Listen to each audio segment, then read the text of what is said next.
سب تمہارا کرم ہے آقا کی بات اب تک بنی ہوئی ہے۔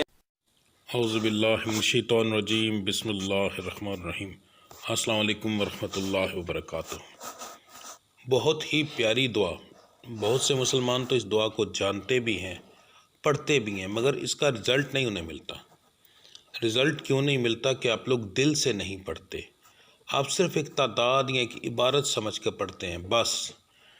کسی بھی چیز کو اگر پڑھنا ہو تو کوشش کیا کریں کہ اس کا مطلب اگر آپ کو پتہ چل جائے تو خود بخود ہی آپ کو اس کا جو تصور ہے وہ بن جائے گا۔ سادی سی بات کرتا ہوں کہ میرا ایک عمل ہے محبت کا، بہت سے لوگوں نے وہ کیا اور بہت سے لوگوں کو اس سے فائدہ ہوا، ٹھیک ہے۔ لا الہ الا اللہ کی کمان، یا ودودوں کا تیر۔ اب اس کے اندر اصل کمال جو ہے وہ کمال ان اردو کے لفظوں کا ہے۔ جب وہ لفظ ادا کرتے ہیں، ٹھیک ہے، لا الہ الا اللہ کی کمان، تو قدرتی طور پر ان کے دماغ میں ایک تصور میں وہ کمان بن جاتی ہے۔ یا ودودوں کا تیر، تو وہ قدرتی طور پر وہ تیر بن جاتا ہے، ٹھیک ہے۔ جائے کلیجہ چیر، تو وہ ایسا لگتا ہے اپنے اس کے محبوب کے سینے میں وہ پیوست ہو گیا۔ تو وہ عمل جو ہے تقریباً 90% لوگوں کا کامیاب ہوا۔ اس طرح کے جتنے بھی عملیات ہیں وہ کامیاب ہوتے ہیں جن کے اندر اردو کے کچھ لفظ موجود ہوں۔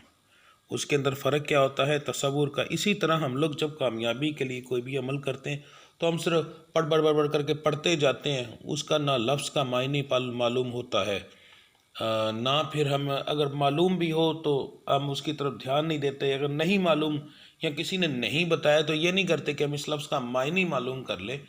وہ معنی معلوم کرنے سے قدرتی طور پر آپ کا تصور بن جائے گا، ٹھیک ہے۔ تو یہ چیز بہت ضروری ہوتی ہے۔ تو دعا میں آپ کو بتانے لگا ہوں، دعا یہ ہے، رب انی مغلوب فانتصر۔ یہ ایک ایسی دعا ہے کہ جو بہت سارے لوگوں نے پڑھی ہوئی ہے اور اس کا مطلب بھی بہت سارے لوگوں کو معلوم ہے، ٹھیک ہے۔ میرے رب میں بے بس ہوں، تو میری مدد فرما۔ بس ایسے ہی ہم ایسے پڑھتے ہیں جیسے کوئی خاص چیز نہیں ہے۔ پھر بعد میں کہنا ہمارا کوئی وظیفہ کام نہیں کرتا۔ وظیفہ کام کیسے کرے جب آپ نے گڑ گڑا کر اس رب سے مانگنا ہی نہیں؟ سادی سی بات ہے، اپنے والد صاحب کے پاس جاؤ، ٹھیک ہے، منہ ایک طرف کر دو اور ایک طرف کر کے اس کو ابا جی دو مجھے 10 روپے، ٹھیک ہے۔ سب سے پہلے تو شاید جوتی نہ اتار لے کہ نکل، تجھے مانگنے کا طریقہ نہیں آتا، ٹھیک ہے۔ تو اگر اسی ابا جی کے پاس بیٹھ جاؤ، وہ حالانکہ صرف باپ ہے، رب نہیں ہے، رب کا درجہ وہ تو ہم لفظ بھی نہیں بیان کر سکتے۔ میرا خیال ہے جن لوگوں نے لفظ بیان کیے ہوئے ہیں وہ بھی غلط کیا ہوا ہے۔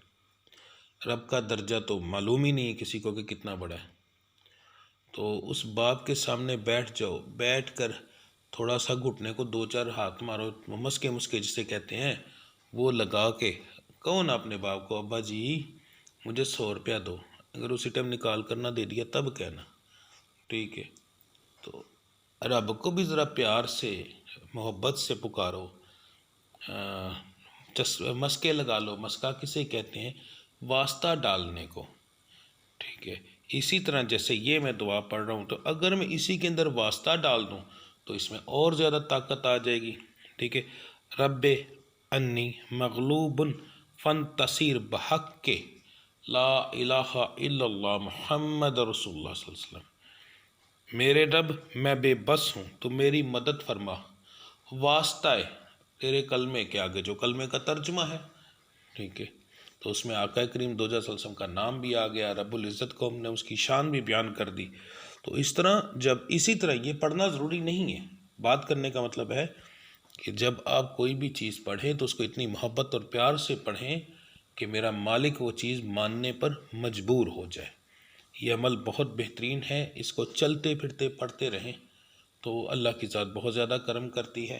خاص طور پر تہجد کی نماز کے بعد اگر پڑھا جائے تو پھر تو بے شمار اثر ہے اس میں، ٹھیک ہے۔ تعداد نہیں بتاؤں گا کیونکہ میرے رب سے کچھ بھی مانگنا، جب آپ مانگتے ہیں یہ ہمیں چاہیے، بے شمار چاہیے، تو پڑھتے ہوئے آپ کو شمار کرنا کوئی تک تو نہیں بنتا نا۔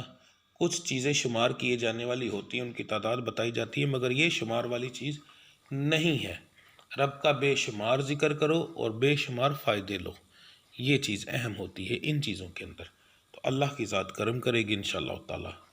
ملتے ہیں انشاءاللہ اگلی ویڈیو میں، تب تک کے لیے مجھے اجازت دیجیے۔ اللہ آپ سب کا حامی و ناصر